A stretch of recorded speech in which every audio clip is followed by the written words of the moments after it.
Upset mom of a 3-year-old opens husband's car trunk and uncovers a secret that was unknown for 7 years. But before we start, please take a moment to give this video a like, subscribe, and hit the bell so you'll never miss these great stories. We all have heard the saying that goes, "Love conquers all." But what if the one you love and trust is somebody you were always wrong about? Marriage is the purest bond between two people, and the husband and wife protect each other from all kinds of problems instead of being the cause of them. But Rebecca Logan has been a part of a marriage that will astonish you when you find out about it. After 7 years of being married to the same person, she discovers some very nasty surprises. Life has a lot in store for Rebecca, and while some of it will be devastating, some of it will be mesmerizing. Rebecca Logan is a hard-working woman who had finished her graduate school with a newborn, and just when she finished her school, she got the opportunity to start her dream career after working her way through nursing school. Rebecca had been married for 7 years, and she had a 3-year-old daughter. The family lived at a place Rebecca had always dreamed of. The house was in an adorable gated suburb, which was only 4 miles inland from Jacksonville Beach, Florida. I could cross Highway A1A at work and eat, sleep on the beach. My Jeep always had sand and seashells in it, said Rebecca, who had always been a beach person. What seemed to be a perfect life was soon going to get shattered and turned into a nightmare. Rebecca felt like she had achieved her dreams by landing the job as a pediatric nurse practitioner, a loving husband and daughter, and a lovely home. But it was all going to come crashing down very soon. Rebecca had always thought that she had found the love of her life, and it was a forever kind of bond between the two. But one Monday afternoon, all was going to change, and clearly, Rebecca was not prepared for any of it. Rebecca, her husband, and her little daughter celebrated Friday evening in a grand style because it was their little princess's birthday. The lovely little girl had turned 3, and the theme of the party was luau, a traditional Hawaiian party. The daughter received a lot of presents on the occasion, but what followed next was unthinkable. Just 2 days after the birthday party, when Rebecca reached home from work, she was numb when she saw the scene outside her own house. All the presents received on Friday were crammed into a bin. Not just those, but every little thing that belonged to Rebecca was tossed out in the yard like it was all trash. When Rebecca tried going inside the house, she realized the locks of the house had been changed. "I wasn't allowed back in our home," said Rebecca, who could not understand a single thing as to what was going on, was searching for her husband in hopes of a little support and calmness.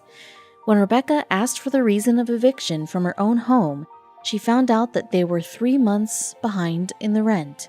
She could not understand this at all because she was a very responsible person and always gave money for rent on time to her husband. Rebecca had been giving out money to her husband for their living expenses from her own income. So where did all the rent money go? When she decided to confront her husband for the same, he was silent and did not even have a single word as an answer to Rebecca's questions. Rebecca felt hopeless. She could not understand what was going on and did not even know what to do next and whom to talk to. She said, "It was like I had been stabbed over and over, and I was moving too slow to stop the bleeding." Rebecca decided to take matters into her own hands when she sensed something fishy. Her husband had had erratic sleep habits for a long time now, and she had thought it was due to some work-related stress. He had even lost weight recently and was always running here or there for some work or the other and never wanted to take his wife and child along with him. When Rebecca started thinking deep, she noticed one thing which was mostly weird. Her husband never parked his car in the driveway. He always parked it in the guest parking spaces available in their neighborhood. She knew what she had to do next. She needed to search the car to find out what was going on.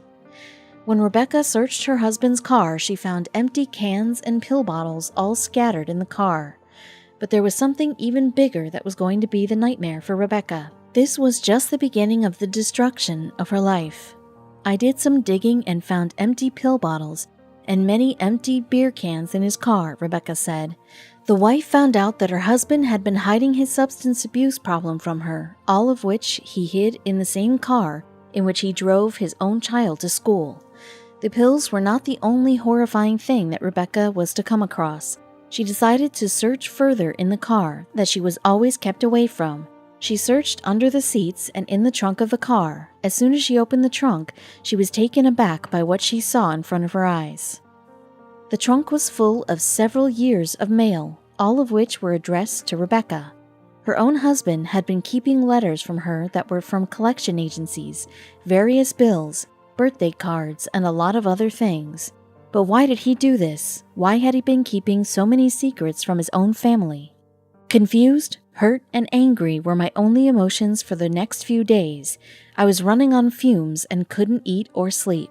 I felt so stupid for not seeing the signs. I had been so busy with raising a child and building my practice at work. I was married to a drug addict, told Rebecca. But this was only the start of the list.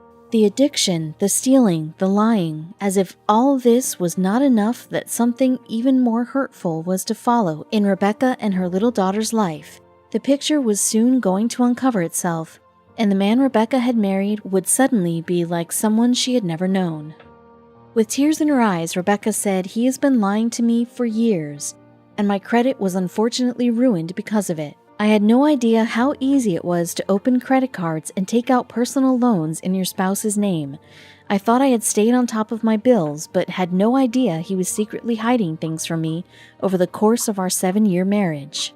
On further investigation, Rebecca found out that he had not only lied about the money, but about his whole character. He lied about being in the Marine Corps. He lied about his education and his job. I had been living nothing but lies for almost a decade of my life. Rebecca felt like a fool who had been ignorant all through her married life about who her husband actually was. He had been taking undue advantage of her love for him and had been using her money for his own personal needs. But the most painful thing was yet to unfold itself. Rebecca's husband had been married to another woman, and not just that, he even had another daughter, and Rebecca was unaware of this. She said, "I thought to myself, how could life be so cruel? How could I be so dumb?" When Rebecca confronted her fraud husband, he abandoned her and their daughter without giving any clarifications or answers about anything. Rebecca and her daughter had been left alone in the middle of a crisis, but life had a very big and drastic change in store for them. After Rebecca realized that she and her daughter were on their own now, she became strong and came back to her senses. She rented a hotel room and straight away went into a supermarket to buy clothes and toiletries that would help them sustain for a few days till she could figure out something else. Rebecca was hurt, but she was trying hard to hide it all inside her and be happy. She said, "My daughter and I tried to make the best of our vacation," as I called it, while I cried over the things we had lost, wondering how in the world I would sort through this mess. My sweet baby girl lost everything and we had no support there. After much thought, Rebecca decided that the only feasible situation at the time would be to go back to her parents' house. She was heartbroken that at the age of 32 she would have to go back and live in her childhood bedroom along with her daughter. Rebecca said, "I left the beach and moved back to crummy old Tennessee. To make things worse, it was snowing when we moved back. It was March and snowing in Tennessee. How could this situation get any worse?" But that was the only place she could go with the kind of situation she was in. At nights, Rebecca would cry silently. She missed the life that she had built for herself with so much effort and affection, and she missed the part of her heart that she had loved her ex-husband with. But things were going to get beautiful very soon. After crying for days and blaming herself, Rebecca finally decided to move on and look at things positively. She put herself together and started working extensively to pay off the debts that her fraud husband had left in her name. While Rebecca was happy that her daughter was getting to spend quality time with her grandparents, she herself felt a little lonely and thought of catching up with old friends in town, and this decision of hers will change her life forever. Rebecca recalls, "I desperately needed to find some friends. I finally texted an old guy friend from high school. I jokingly asked if he knew any hot single dads. This wasn't even relevant in our conversation, just a random thought that popped in my head. To my surprise, he said yes and immediately gave me a name." After Rebecca had been betrayed so ruthlessly by her ex-husband, she was not sure if she was open for dating another guy so soon. She decided to search for the man whose name was Steven on Facebook and said, "My Facebook detective brain got to work. This single dad had a daughter who appeared to be the same age as mine." Rebecca showed her mother pictures of Steven, and suddenly her mother shouted, "I know that little girl!" in excitement when she saw Steven's daughter's pictures. It turned out that Rebecca's mother's hairdresser was Steven's ex-wife's sister, and she had pictures of the little girl in her salon. After such a coincidence, Rebecca's mom insisted that she should go and meet Steven, and Rebecca agreed to it after much convincing because somewhere deep inside, she felt like maybe this coincidence was a sign of something magical to happen in her life. Rebecca had already searched for Steven on Facebook, so she decided to send in a text on the same platform. And to Rebecca's surprise, Steven replied right away. From that day onward, the two talked on texts and calls, and after a couple of them, they decided to meet each other. Even though Rebecca was a 32-year-old mother of one and had been married once, she felt nervous this time. It felt very different that she was going to meet someone new after so long and after passing through such a hard time that she could not contain her nervousness. After spending the whole night wondering what it would be like to meet Steven, the day finally arrived and the two single parents met each other.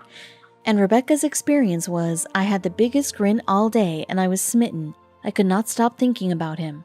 But Rebecca did not want to keep herself in a fake light and make herself happy. "After all, I was just damaged goods. With my awful credit and all the baggage I had, surely this guy would just move on and there was no reason to get my hopes up," she said. Even though Rebecca was skeptical about Steven, God had other plans for the two. Steven was equally smitten with Rebecca as she was with him. Days passed by and the two secretly loved each other, but Rebecca was scared to say anything because she did not want Steven to run away from her life. Since Rebecca had been betrayed once, she was finding it very hard to trust Steven. To bring her out of the traumatic experience that she had faced, Steven did all that he could. He showed her his bank statements, credit scores, up-to-date mortgage payments, and all that was required to help Rebecca regain the trust. Steven put all his energy and affection on letting Rebecca come out of the traumatizing experience and fall in love with him freely. She was glad she had him and said, "I was slowly letting him into my heart and he was helping me rebuild piece by piece. I certainly didn't need to be saved by anyone, but he swooped in and saved me." Rebecca and Steven spent as much time together as they could, and soon the two became inseparable. Not only the two of them, but even their daughters had become best friends and spent all day together, and soon Rebecca's life was going to change. Steven went down on his knees and proposed to Rebecca. He wanted her to be his forever. Rebecca, on the other hand, was also sure about what she had to do. She said, "At that moment, I knew my intent to move out of Tennessee just wasn't part of the plan right now. Something brought me back home, and love was going to keep me there." In a small and intimate ceremony on the 15th of August, the two lovers said yes to each other and became a happy, loving family. From suffering intensely, Rebecca did find love where she least expected to, and Steven and Rebecca moved in together in a small house. After being married for some time, Rebecca and Steven moved into a bigger house and stayed happily with their two daughters. They were and are still determined to beat the odds of meeting so abruptly and having such a short courtship period. The couple is aware that people will question their relationship if they know the details. Rebecca says, "People are always curious to hear our story, so we just look at each other and smile. Usually our story goes, we met on a blind date and got married 4 months later. In the end, love wins." And soon enough, when Rebecca was 35 years old in 2017, they welcomed a new member of their family. They had a child, and it was yet again a beautiful daughter. The couple started off from a blank canvas and had slowly but steadily painted it with love. People always talk negatively about Rebecca and Steven's wedding, that it was doomed. Both of them have extremely stressful jobs, and it does become quite hectic some days. But the two are adamant about proving everybody wrong together. Both Rebecca and Steven are fighting their battles with the exes. The drama has not ended yet, and both are trying to fight for the custody of their little princesses.